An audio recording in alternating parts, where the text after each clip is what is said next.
Story about me and my Aunt Sandy, who I just found out today passed away. She died about 2-3 weeks ago. Nobody in my family told me, but it's another story. But when I was a small child, 6 months old, and she was just a little girl, we were in a car that my mom was driving on the way to somewhere, and my mom crashed her car into a graveyard, hit a tree, at which point my Aunt Sandy, as a little girl, broke her back, which ailed her the rest of her life.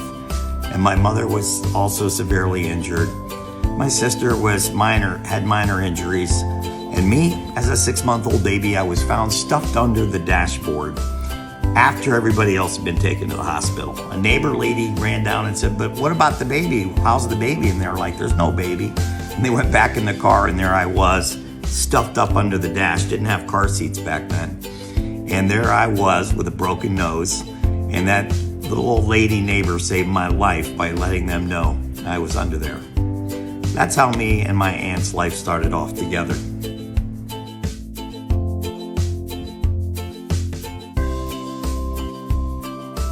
Some very horrible things happened in between with me and my aunt as a small child, and I believe me and her's story of forgiveness of what we went through is probably one of the greatest examples of what forgiveness is all about.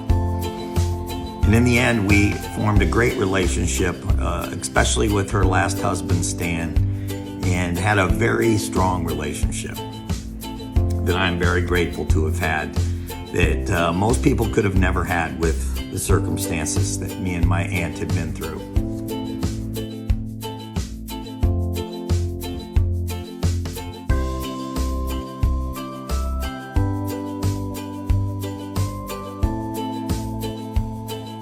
Six years ago, my aunt was now totally in a wheelchair, going clear back to the car accident. And I went to visit her. She lived alone. She was in a wheelchair. And she said, "Dean, one dream I always had, my bucket list was to ride on the back of a Harley. And I watch all your trips." I said, "Say no more." And I got my aunt on the back of my Harley, and we went riding all day and had the time of our life. And I know for Sandy, that was a very special time. But that's the story of my Aunt Sandy. She got her bucket list in. She passed away 3 weeks ago. I just found out about it, sadly. God bless her daughters and her whole family.